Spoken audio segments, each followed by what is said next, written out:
Welcome to all in virtue physics classes. आज हम derive करेंगे Biot-Savart law by the using of magnetic vector potential. Magnetic vector potential की हम बात करें तो लास्ट लेक्चर में हमने इसका फॉर्मूला भी डेराइव कर लिया था। किस तरह से हम फॉर्मूला वहां पे डेराइव कर रहे थे उसी फॉर्मूले को मैं यहाँ पर यूज में लेने वाली हूँ। तो प्लीज मेरी एक रिक्वेस्ट है आप सभी से, ये लेक्चर यदि आप अटेंड कर रहे हो तो इससे प्रीवियस वाला लेक्चर जरूर अटेंड करना, उसके बाद ही आप इस लेक्चर पे स्विच होना। वहां पर हम PQ एक वायर लेकर चल रहे थे जिसमें से करंट I फ्लो हो रहा था। इसकी लेंथ हमने L डिफाइन की थी और इसकी एक छोटे से लाइन एलिमेंट की बात करें तो हमने एक DL एलिमेंट डिफाइन करा था और इस एलिमेंट की वजह से पॉइंट P पर जो कि R डिस्टेंस पे सिचुएटेड है और DL और R के बीच में एंगल थीटा था और इस पॉइंट पर हम value of magnetic potential calculate कर रहे थे जो कि निकल कर आ रही थी। क्या निकल कर आ रही थी? A equal to mu not upon 4 pi integration of I dl upon R। ये वैल्यू हमारे पास कैलकुलेट होकर आ रहा था। अब इसी फॉर्मूले को यूज में लेके आपको बायो-सावर्ट फॉर्मूला डेराइव करना है। तो कैसे डेराइव करेंगे? फर्स्ट स्टेप हमारा यहाँ पर क्या रहने वाला है, हमें इस इक्वेशन का डिफरेंशिएशन करना है। सो फर्स्ट ऑफ ऑल हम क्या लिखेंगे? बाय डिफरेंशिएशन आप यहाँ पे क्या बोलोगे? जो डी ए वो किसके बराबर है? Mu not upon 4 pi I dl upon R। Integration का साइन यहाँ पे रिमूव हो जाएगा। ठीक है, ये रहा आपका फर्स्ट स्टेप। सेकंड स्टेप में हमें क्या करना है? इस इक्वेशन का कर्ल करना है।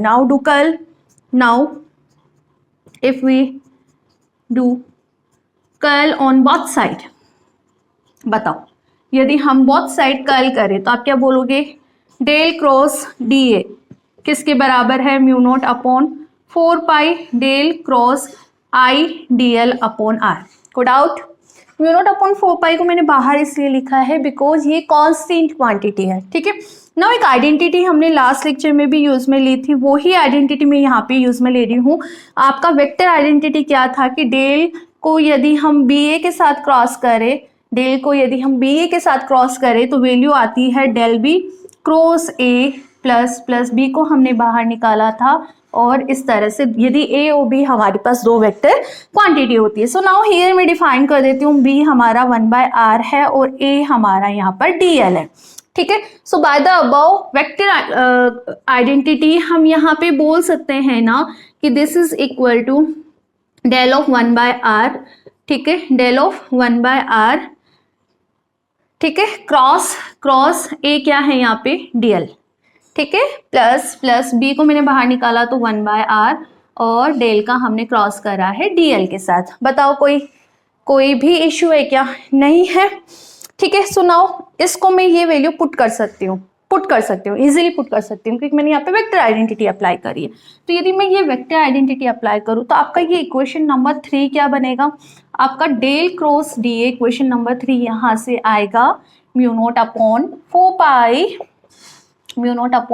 4 पाई और del of 1/R cross DL plus 1/R del cross DL।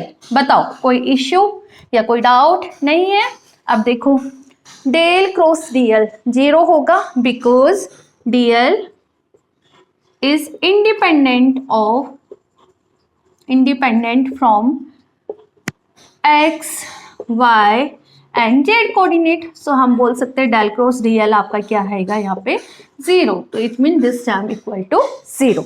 So remaining term आपका क्या रहेगा? Del cross DA equal to mu not upon 4 pi del of 1/R cross DL। ठीक है, अब डेल क्रॉस A को आप क्या लिखते हो? वी नो कि जो डेल क्रॉस A है वो आपका B होता है, तो डेल क्रॉस DA आपका कितना होगा बेटा? DB के बराबर। सो हम यहाँ से बोल सकते हैं इक्वेशन नंबर 4 से बाय इक्वेशन नंबर 4 कि ये जो टर्म है आपका वो किसके बराबर होगा? DB के बराबर होगा। So DB equal to mu not upon 4 pi del 1/R cross DL।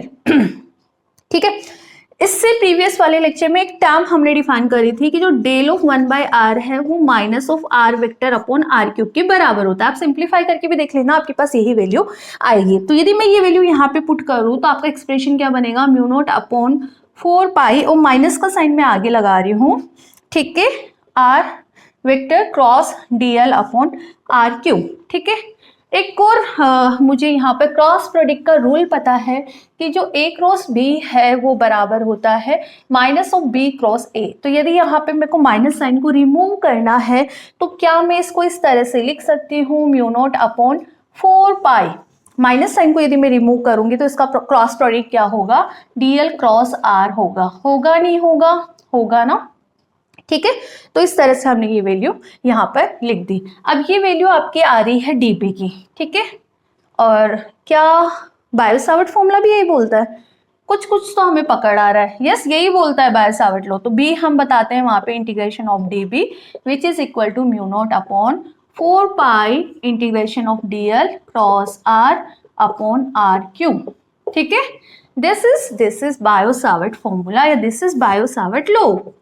आया नहीं आया, आया ना, है ना ये जी। तो आपको इसको अटेंड करने से पहले प्रीवियस वाला लेक्चर अटेंड करना है, ठीक है। उसके बाद ही आप यहाँ पर आओगे और एग्जाम में सुनो, एग्जाम में यदि क्वेश्चन आता है derive the Biot-Savart law by the using of magnetic vector potential, तो आप वहां पे मैग्नेटिक वेक्टर पोटेंशियल को डेराइव करोगे या नहीं करोगे, क्वेश्चन ये बनता है। देखो अब आपने अभी डेरिवेशन देखा है, ज़्यादा बड़ा नहीं है, आप इसको लिखने बैठोगे तो लास्ट ये 1.5 पेज में आपका आ जाएगा, ठीक है। बट एग्जाम में यदि ये लॉन्ग आंसर टाइप क्वेश्चन आता है, 10 मार्क्स का क्वेश्चन आता है, तो क्या ये सफिशिएंट आंसर होगा, नहीं होगा ना। दैट टाइम आपको क्या करना है, वहां पे वो ही जो इससे प्रीवियस वाला लेक्चर हमने वहां पर मैग्नेटिक वेक्टर पोटेंशियल डिफाइन करा है, डेराइव भी करा है। तो आप क्या करोगे, पहले मैग्नेटिक वेक्टर पोटेंशियल को डिफाइन करोगे, उसके बाद उसको डेराइव करोगे, फिर उसके फॉर्मूले को यूज में लेके आप बायो-सावर्ट फॉर्मूला डेराइव करोगे। तो ये आपका जो प्रेजेंटेबल आंसर रहेगा वो रहेगा फॉर 10 मार्क्स के लिए। आई थिंक आपको ये लिखना चाहिए, ठीक है। तो इसको अटेंड करने से पहले प्रीवियस वाला लेक्चर जरूर अटेंड करना। और शॉर्ट आंसर टाइप में आता है, ज्यादा बड़ा नहीं आता है 3 मार्क्स में या 2 मार्क्स में, तो आप डायरेक्ट ए का फॉर्मूला यूज में लो और इसको डेराइव कर दो, कोई इशू नहीं, आपके वहां पे मार्क्स नहीं कटेंगे, ठीक है। मिलते हैं नेक्स्ट लेक्चर में एक नए टॉपिक के साथ। Thank you.